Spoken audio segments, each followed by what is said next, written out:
People across the nation recently took time to thank the millions who have served our country through selfless service. Coming up, we'll take a look at how Lubbock and the Texas Tech campus commemorated Veterans Day 2025. It may be hard to believe, but the first day of finals is just over 3 weeks away. If you're starting to panic about exams and final projects, we'll show you how one campus department is helping Red Raiders get prepared to end the semester strong. And Texas Tech football was on many people's minds this week after last week's epic Saturday at the Jones, but there's some other teams who are looking for your support during one of the busiest weekends of the year for Texas Tech athletics. MCTV's Elliott Welch will have the details on all the ways you can cheer on the Red Raiders in sports. This is the MCTV Weekday Update. Welcome to the Thursday edition of the MCTV Weekday Update. I'm Camille Jones. And I'm Sofia Bueno. November is considered the start of the holiday season. And although many people are already planning Thanksgiving dinner or shopping for Christmas gifts, another holiday reminds Americans to stop and thank those who have served our country. Veterans Day 2025 was observed on Tuesday. All around the nation, people took time to honor former members of the armed forces, and Lubbock was no exception. Starting on Tuesday morning, the Silent Wings Museum opened its doors to welcome in visitors for a full day of activities. The museum schedule started at 11 a.m. with the Veterans Day Remembrance Ceremony, which featured Lubbock Mayor Mark McBrayer and Texas Tech history professor Dr. Ron Milam. Once the ceremony ended, the museum offered free admission throughout the day.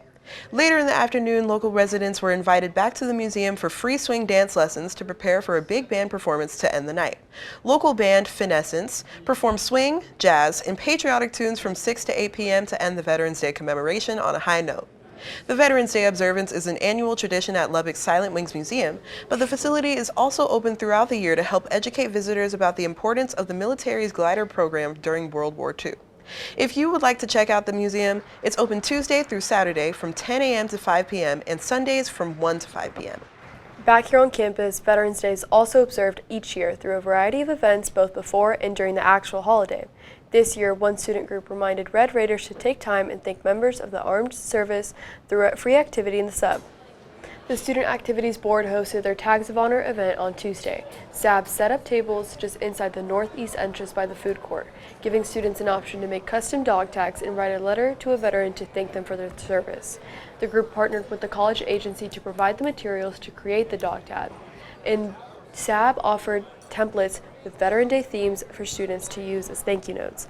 SAB Daytime Coordinator Mary Skiba says the event was a way to make sure students didn't forget about the holiday through an easy option to show appreciation to those who served. It just kind of gets passed over a lot, and so it like breaks it up. It pulls people in, it reminds them of maybe a person in their life who's a veteran, or it just reminds them that there are veterans out there who might need some support from people they don't even know. Tags of Honor ran from 11 a.m. to 2 p.m. in the sub, starting off a busy week for the Student Activities Board. SAB also hosted a Christmas ornament event last night and a service opportunity benefiting Raider Relief earlier today, but SAB still has 2 more events left to finish out the week. Tonight, SAB is hosting Escape from School or offering free themed escape rooms in the sub courtyard. The rooms include a space-based themed and 80s parties concept. The escape rooms will be available from 5 to 9 p.m. and they are all free for all students with a tech ID. And then on Friday, SAB is hosting another service opportunity at the Children's Home of Lubbock. Students will help make pizzas and then spend time with the residents by watching a movie as they eat.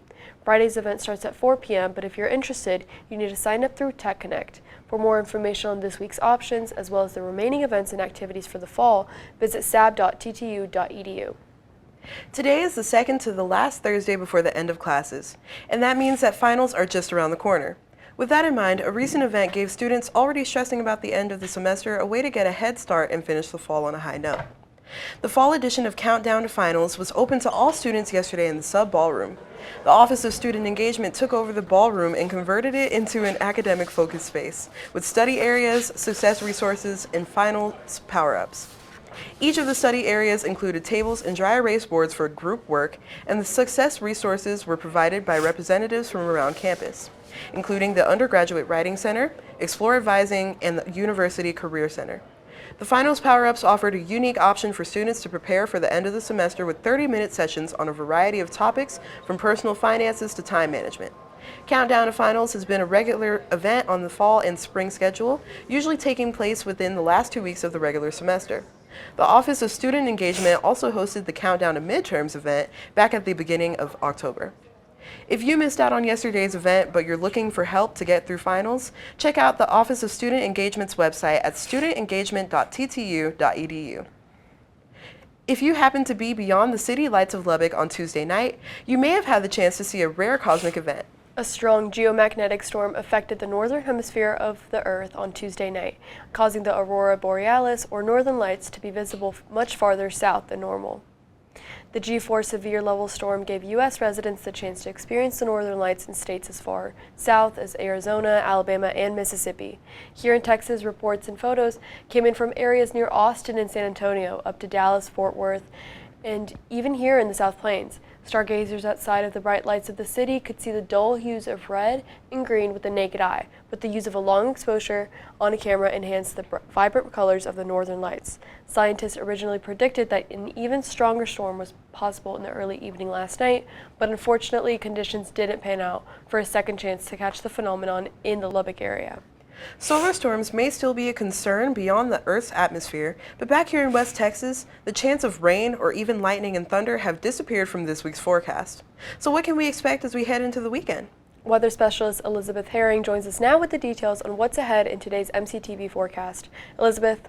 Yeah, well, those rain chances this week are gone, leaving us with dry weather as well as warmer than normal weather, highs in the mid to upper 80s. Saying as far as rain goes, we haven't seen any this month. We are still ahead by almost a ½ inch for this month, and for the year, just under a ¼ inch ahead. But hopefully that doesn't last long, as not seeing any rain is impacting our drought conditions across the South Plains. Almost everyone in abnormally dry in those northeastern areas in the moderate level of drought. As far as rain chances go for this week, none. But then next week, Wednesday, Thursday, the possibility of some chances do come up in our forecast. It is still a while away, but hopefully we do see some precipitation before the end of the month. And as tonight goes, as far as lows, still pretty cool, even though our highs are pretty warm. 40s and 50s across the South Plains. Tomorrow, warming up back into the 80s, and some places off the Caprock could see even 90 degrees tomorrow. Here locally in Lubbock tonight, low of 46. Tomorrow, high of 88 degrees. So a warm one tomorrow, and it's going to kind of stick around as we head into this weekend. Those mid to upper 80 temperatures. Saturday, once again, copy and paste temperatures, high of 88. Sunday, stay in the 80s with a high of 81. And same for Monday, high of 81. Tuesday, 77. And then cooling off for the end of the week, along with those rain chances with highs back in the 60s and possibly 50s towards the end of next week. Lows staying pretty consistent in the 40s and lower 50s. Well, Saturday is the last home football game on the schedule, starting at 2:30 p.m. Start of game, 87 degrees, halftime, 84, end of game, upper 70s. So it's going to be a warm one. Be sure to stay hydrated, wear sunscreen, and bring back out those short sleeves. I'm Elizabeth, and it's back to y'all. Thanks, Elizabeth. The Texas Tech campus feels a lot more calm this week after last week's huge top 10 showdown at the Jones. But the energy is building as 5 Red Raider teams will be back in action this week, including a first-round NCAA tournament showdown. MCTV's Elliott Welch joins us now in the studio with a rundown of the entire upcoming schedule in sports. Elliott. Thank you, Sophia and Camille. Texas Tech Athletics is looking forward to a busy, exciting weekend featuring volleyball, men's and women's basketball, playoff soccer, and the last home football game of the regular season at the Jones. Every single game we'll be looking at over the weekend is taking place at home, so get ready to show up and show out for your Red Raiders. We'll start with Tech volleyball. The Red Raiders will be in action at the USA this weekend against the Cincinnati Bearcats. Tech comes into the game Friday night following a close defeat at the hands of the West Virginia Mountaineers on Wednesday, 3-2. The team is hoping to not only avenge their loss, but also snap a 3-game losing streak that's dropped their record to 10-15 and just 2-11 in conference. Cincinnati stands at 13-10 with a 5-8 record in conference. The Red Raiders will get their shot at ending the losing streak at 3:30 p.m. on Friday at the United Supermarkets Arena. Next up, we have Texas Tech basketball, starting with the women's squad. The Lady Raiders will host a pair of non-conference matches at the USA this weekend. Last game, they blew out the Texas State Bobcats in Lubbock, 83-50. The win improved Tech's record to 3-0 and has the team feeling good going into a Thursday night matchup with the SMU Mustangs, who stand at 1-1 on the young season. Following that game, the homestand will continue on Sunday against the Arkansas Razorbacks, who are also undefeated through 3 games. If you can't make it out to the USA, both games will be on ESPN+. Moving on to the men's team, the number 11 ranked Red Raiders are set for a Friday night matchup against the Milwaukee Panthers of the Horizon League. They're returning home from a road trip to Champaign, Illinois, where they fell 81-77 to the number 14 ranked Fighting Illini. Despite facing a 13-point deficit at the half, Tech fought back to make it a one-possession game in the final seconds, but ultimately wasn't able to complete the comeback. JT Toppin was once again the star of the show, finishing with 35 points, 11 rebounds, 3 steals, and 3 blocks.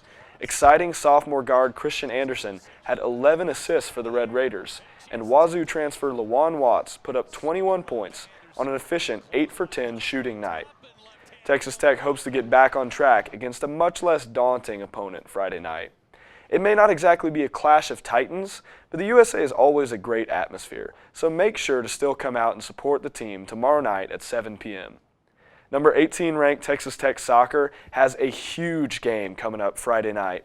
At 6 p.m., the Red Raiders will kick off their first game of the NCAA tournament against the UTSA Roadrunners. Tech lost to Baylor on PKs 7-6 in their last contest, as they were eliminated from the Big 12 championship tournament. But this game is far more important, and the Red Raiders are ready to avenge their loss and move forward. The Roadrunners come into the John Walker Soccer Complex at 10, 5, and 6 on the season. Make sure to come out and get loud tomorrow night, as your Red Raiders begin what they hope is a deep playoff run. Red Raider football will stay at the Jones this Saturday as they host the visiting UCF Golden Knights in their final home contest currently on the schedule. Texas Tech football is coming off of its biggest win in nearly 2 decades. Last Saturday, they put the BYU Cougars in their place in a massively anticipated top 10 matchup.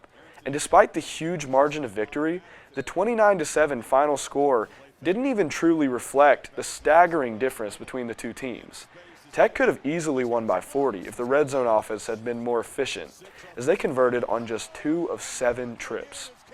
The victory, highlighted by College Game Day, has been taken note of on a national level. In the most recent college football playoff rankings, Texas Tech moved up 2 spots to claim the 6th seed. If the playoffs started today, Tech would host a home playoff game against number 11 Miami, with the winner moving on to face number 3 Texas A&M. This Saturday's game against UCF is not expected to be a close matchup, with Tech favored by 23.5, but it is nevertheless an important game and not one the team can afford to drop.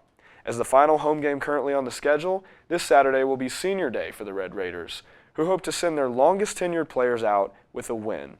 Texas Tech currently sits at 9-1 overall and 6-1 in Big 12 play. This game will kick off at 2:30 p.m. on Saturday at Jones AT&T Stadium here in Lubbock. That's all for Texas Tech Sports. Now, back to Sofia and Camille. Thanks, Elliott. Over the years, Lubbock has hosted some of the biggest musical artists in the industry, from Elvis to Paul McCartney, Elton John, and even Taylor Swift. One of the biggest country artists in the industry is no stranger to Lubbock, but his next appearance in the hub city could include the largest audience he's seen west of the Metroplex. Last Thursday morning, a post appeared on George Strait's social media feeds with the announcement of a concert in Texas. The image caused speculation that Lubbock might be the next stop for Strait, who only performed 5 concerts in 2025. Then, one day later, the official announcement was released simultaneously on Strait's pages and Texas Tech's social media that the country legend would perform at Jones AT&T Stadium next spring. The concert is scheduled for Saturday, April 25th, with additional performances by Miranda Lambert and Hudson Westbrook. Strait last performed in Lubbock in the fall of 2012, which was announced at the time as his final concert tour. Strait's last performance in Texas was at Kyle Field on the campus of Texas A&M back in June of 2024. The concert set record for the largest ticketed concert in U.S. history, with just under 111,000 fans in attendance. The official capacity at the Jones is 60,229, but that does not include field seating. With the additional seats, the George Strait concert in April could potentially seat several hundred more people on the field, as the concert has been announced to be in the round. Tickets for George Strait at Jones AT&T Stadium will go on sale next week, starting with the pre-sale Monday through Wednesday. Wednesday's pre-sale will open to all Texas Tech students at 10 a.m., followed by faculty and staff at noon. Tickets will be opened up to the general public next Friday. For more information on the concert, as well as access to the pre-sale, visit straighttotexastech.com. So Camille, are you going to try to get tickets for the George Strait concert next spring? I'm not sure since I'm not the biggest country fan, but I might go for Miranda Lambert. What are you going to do? Yeah, I'm going to see if I try to get tickets. I don't know Okay. if it'll be hard, but Maybe. that's all for today's edition of the MCTV Weekday Update. Thanks so much for joining us, and be sure to check ttuhub.net every day for more news. We'll see you next week.